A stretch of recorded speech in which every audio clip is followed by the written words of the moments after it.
Point out that with us are many family members of citizens who were subject to human radiation experiment, and some of the advocates who represent them. Their presence signifies that this administration's commitment to meeting our obligations of power, our willingness to share information, to respect the right of people to know the facts, the responsibility to limit secrecy, and that which is truly essential, and that is to make those who were wronged and harmed whole. When President Clinton came to Washington, he was dedicated to the task of rebuilding the relationship of trust between the citizens and its government. This advisory committee report, the President's response, and the actions he will direct many of us to take today are all evidence of our commitment and his commitment to rebuild the trust with the American people. Why did we do this? Why did the President direct his administration to open the doors on human radiation experiments? I believe that this openness puts us in a position as a nation to close many chapters of the Cold War, just as the President did by ending nuclear weapons testing for the United States, as the United States and Russia did in pointing our missiles away from each other, and in dismantling warheads and extending the NPT. And today, another step of that openness is coming clean on the human radiation experience.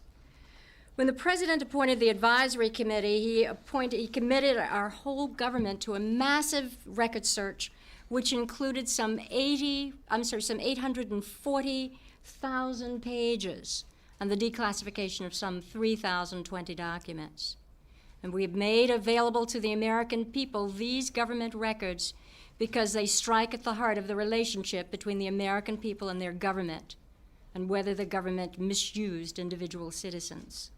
The President committed to do this without knowing where it would lead or whether the records would reveal government mistakes, cause embarrassments, or lawsuits. He did this because he believed that it was the right thing to do. Today, the President receives from Dr. Faden and her colleagues on the President's Advisory Committee a report that tells the story of radiation experiments involving human subjects funded by the government. We did not realize when we began this journey the difficulty of the charge given these citizens. Eminent ethicists, physicians, scientists, citizens, even lawyers. For the past 18 months, the advisory committee members and their staff have devoted much of their lives to this investigation. They sacrificed their weekends, their vacations, and late hours.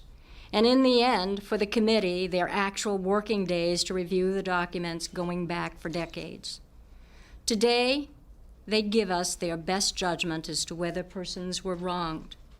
The nation owes to them, to their families, and to all the staffs that have worked on this issue, the generous gratitude for their public service, and most importantly, for the recommendations which the President will receive shortly.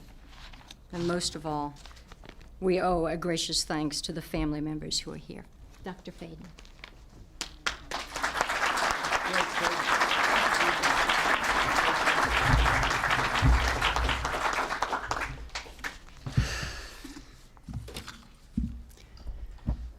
Mr. President, Secretary O'Leary, Attorney General Reno, Secretary Shalala, other members of the Human Radiation Interagency Working Group, on behalf of my 13 colleagues on the Advisory Committee, I am proud to submit our final report. We worked extremely hard over the last 18 months in order to inform you and the American people about what really happened to radiation research subjects in the Cold War period.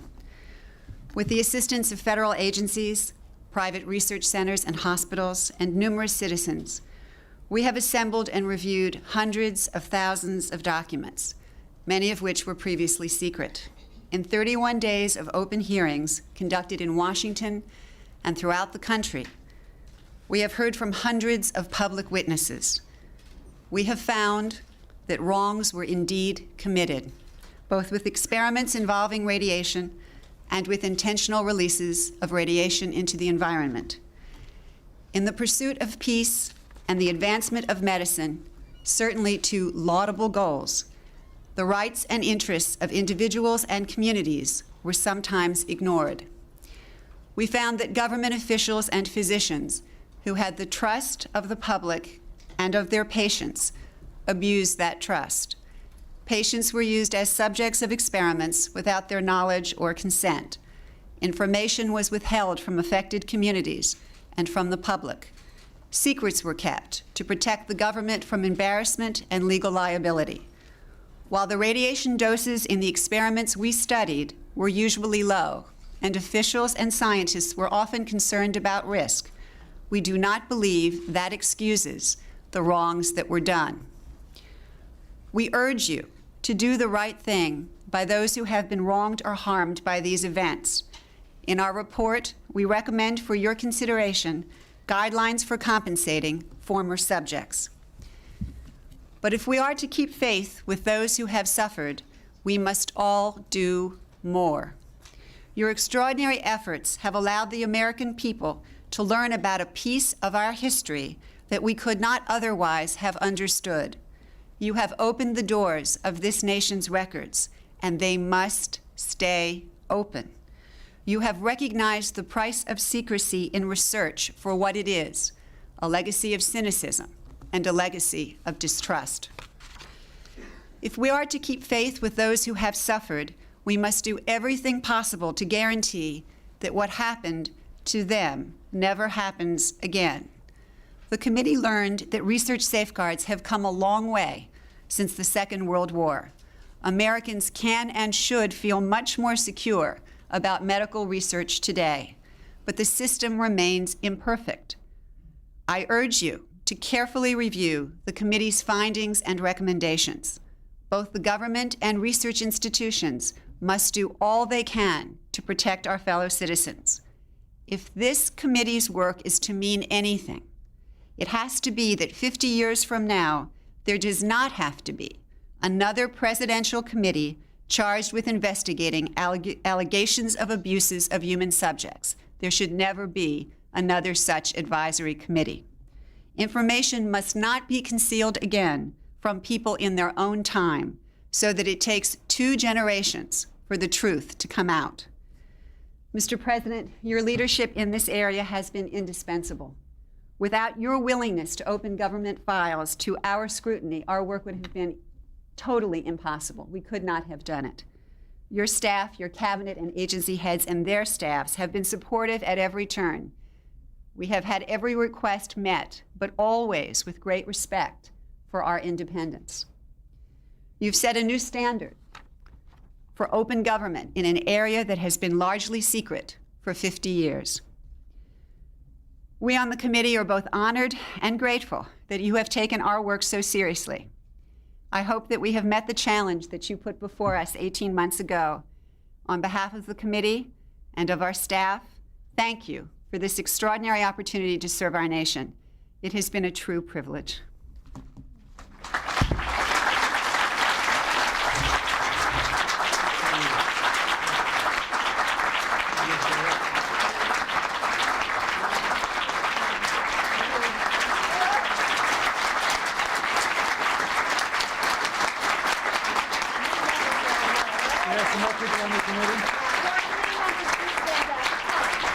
Will the other committee members please stand? Let's give them all a hand. They did an extraordinary job.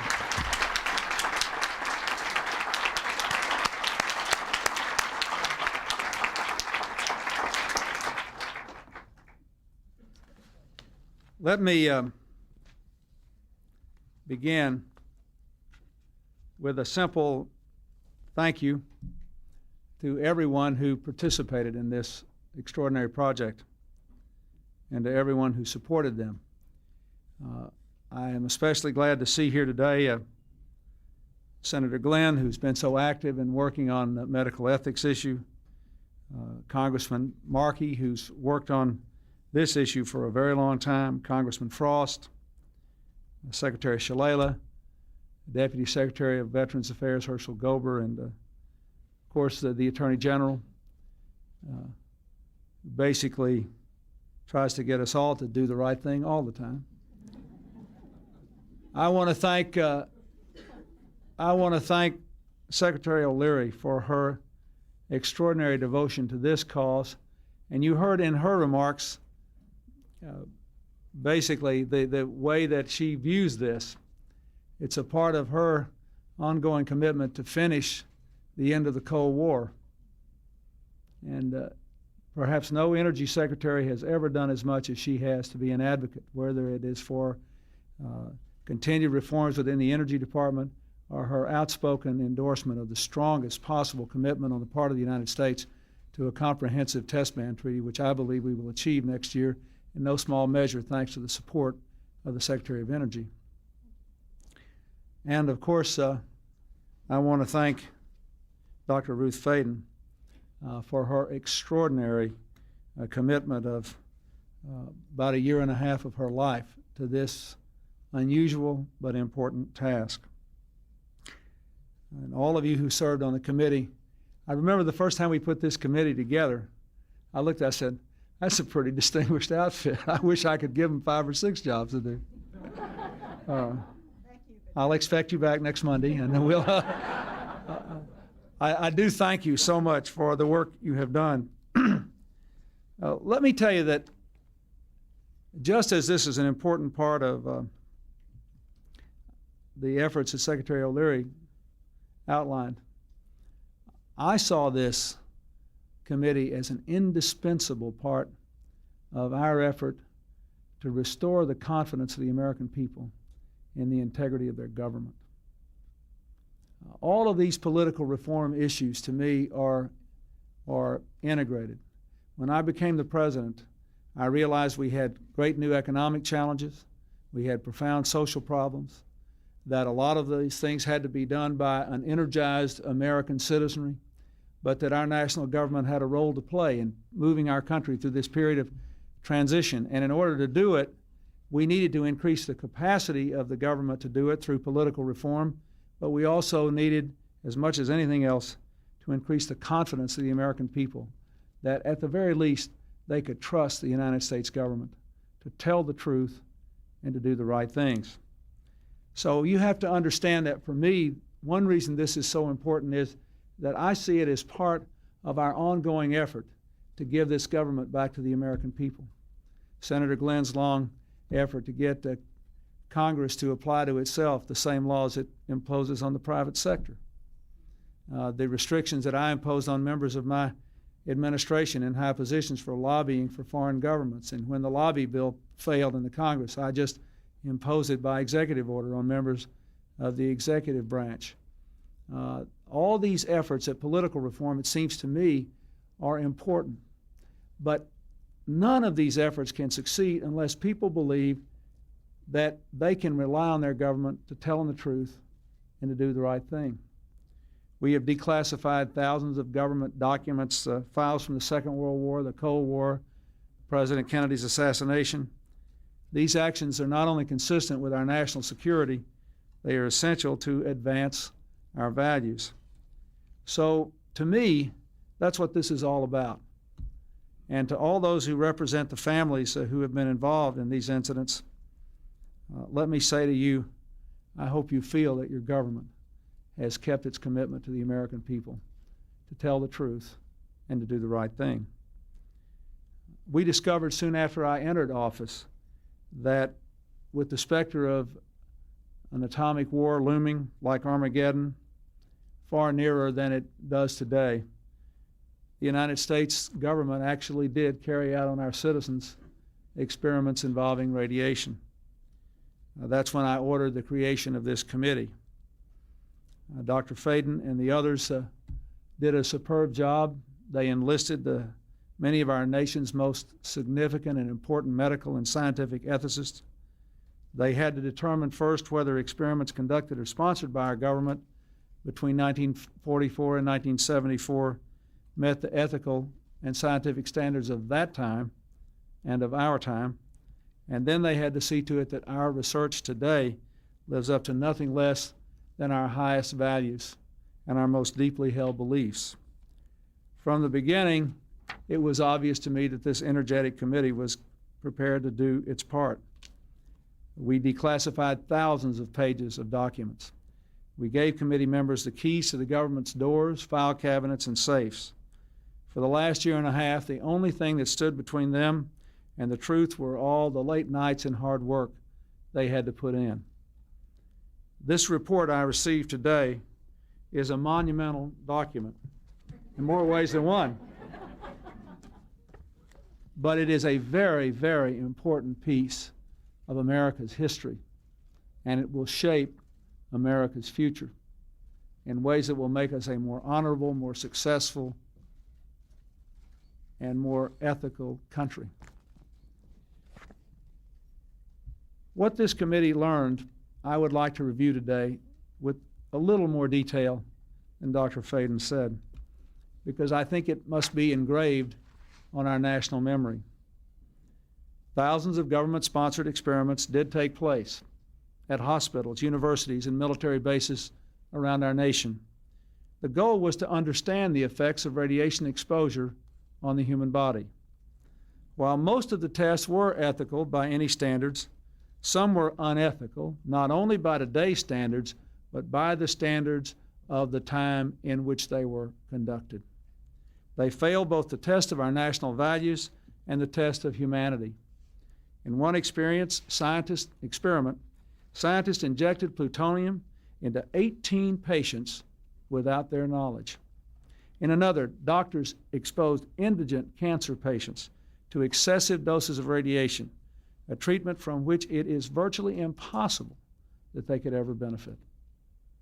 The report also demonstrates that these and other experiments were carried out on precisely those citizens who count most on the government for its help, the destitute and the gravely ill. But the dispossessed were not alone. Members of the military, precisely those on whom we and our government count most, they were also test subjects. Informed consent means your doctor tells you the risk of the treatment you are about to undergo. In too many cases, informed consent was withheld. Americans were kept in the dark about the effects of what was being done to them. The deception extended beyond the test subjects themselves to encompass their families and the American people as a whole. For these experiments were kept secret, and they were shrouded not for a compelling reason of national security, but for the simple fear of embarrassment, and that was wrong. Those who led the government when these decisions were made are no longer here to take responsibility for what they did. They're not here to apologize to the survivors, the family members of the communities whose lives were darkened by the shadow of the atom and these choices. So today, on behalf of another generation of American leaders and another generation of American citizens, the United States of America offers a sincere apology to those of our citizens who were subjected to these experiments, to their families, and to their communities. When the government does wrong, we have a moral responsibility to admit it. The duty we owe to one another to tell the truth and to protect our fellow citizens from excesses like these is one we can never walk away from. Our government failed in that duty, and it offers an apology to the survivors and their families, and to all the American people who must be able to rely upon the United States to keep its word, to tell the truth, and to do the right thing. We know there are moments when words alone are not enough. That's why I'm instructing my cabinet to use and build on these recommendations, to devise promptly a system of relief, including compensation that meets the standards of justice and conscience. When called for, we will work with Congress to serve the best needs of those who were harmed. Make no mistake, as the committee report says, there are circumstances where compensation is appropriate as a matter of ethics and principle. I am committed to seeing to it that the United States of America lives up to its responsibility. Our greatness is measured not only in how we so frequently do right, but also how we act when we know we've done the wrong thing, how we confront our mistakes, make our apologies, and take action. That's why this morning I signed an executive order instructing every arm and agency of our government that conducts, supports, or regulates research involving human beings to review immediately their procedures in light of the recommendations of this report and the best knowledge and standards available today, and to report back to me by Christmas. I've also created a Bioethics Advisory Commission to supervise the process, to watch over all such research, and to see to it that never again do we stray from the basic values of protecting our people and being straight with them. The report I received today will not be left on a shelf to gather dust. Every one of its pages offers a lesson, and every lesson will be learned from these good people who put 1.5 years of their lives into the effort to set America straight. Medical and scientific progress depends upon learning about people's responses to new medicines, to new cutting-edge treatments. Without this kind of research, our children would still be dying from polio and other killers. Without responsible radiation research, we wouldn't be making the progress we are in the war on cancer. We have to continue to research, but there is a right way and a wrong way to do it. There are local citizens review boards. There are regulations that establish proper informed consent and ensure that experiments are conducted ethically. But in overseeing this necessary research, we must never relax our vigilance. The breathtaking advances in science and technology demand that we always keep our ethical watchlight burning.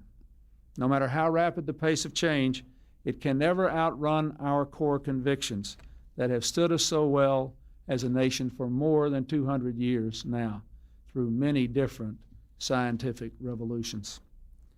I believe we will meet the test of our times, that as science and technology evolve, our ethical conscience will grow, not shrink.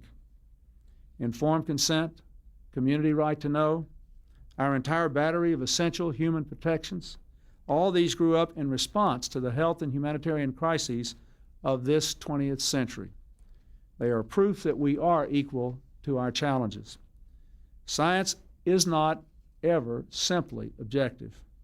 It emerges from the crucible of historical circumstances and personal experience. Times of crisis and fear can call forth bad science, even science we know in retrospect to be unethical. Let us remember the difficult years chronicled in this report and think about how good people could have done things that we know were wrong. Let these pages serve as an internal reminder to hold humility and moral accountability in higher esteem than we do the latest development in technology. Let us remember, too, that cynicism about government has roots in historical circumstances. Because of stonewallings and evasions in the past, times when a family member or a neighbor suffered an injustice and had nowhere to turn and couldn't even get the facts, some Americans lost faith in the promise of our democracy. Government was very powerful, but very far away and not trusted to be ethical. So today, by making ourselves accountable for the sins of the past, I hope more than anything else, we are laying the foundation stone for a new era. Good people like these members of Congress who have labored on this issue for a long time and have devoted their careers to trying to do the right thing and having people justifiably feel confidence in the work of their representatives. They will continue to work to see that we implement these recommendations. And under our watch, we will no longer hide the truth from our citizens. We will act as if all that we do will see the light of day. Nothing that happens in Washington will ever be more important in anyone's life affected by these experiments, perhaps, than these reports we issue today. But all of us as Americans will be better off because of the larger lesson we learned in this exercise and because of our continuing effort to demonstrate to our people that we can be faithful to their values. Thank you very much.